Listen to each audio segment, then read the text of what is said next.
কতটি হলে মুক্তি পেল শবনম ইয়াসমিন বুবলির রিভেঞ্জ সিনেমাটি? আসলে বিষয়টা হচ্ছে বুবলির প্রতি অনেকেরই খুবই পজিটিভ মেন্টালিটি আছে। শুধুমাত্র বুবলির কারণেই অনেকে কিন্তু হলে গিয়ে মুভি দেখে। কিন্তু এই যে জায়গাটা, এটা নষ্ট করে দিয়েছে প্রযোজক ইকবাল। দেখা যাচ্ছে ইকবালের কারণে এখন রিভেঞ্জকে নিয়ে অনেকে ট্রল করছে। যেটা একটা বুবলি ভক্ত হিসেবে আমার মেনে নিতে খুবই কষ্ট হচ্ছে।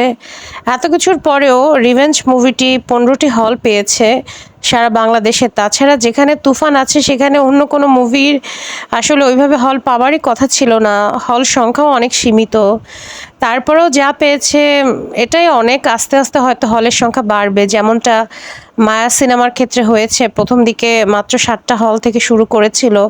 পরবর্তীতে ২০টি হলেও মুক্তি পেয়েছে। এমনকি গত সপ্তাহেও মায়া মুভিটি ২টি হলে চলেছে। তো আমার কথা হচ্ছে মুভি একেবারে ঈদের ১ সপ্তাহ ২ সপ্তাহের মধ্যে ওয়াশ আউট হয়ে যাওয়ার থেকে যদি ৯ সপ্তাহ ১০ সপ্তাহ অল্প, অল্প করে চলে সেটাও খারাপ কিছু না।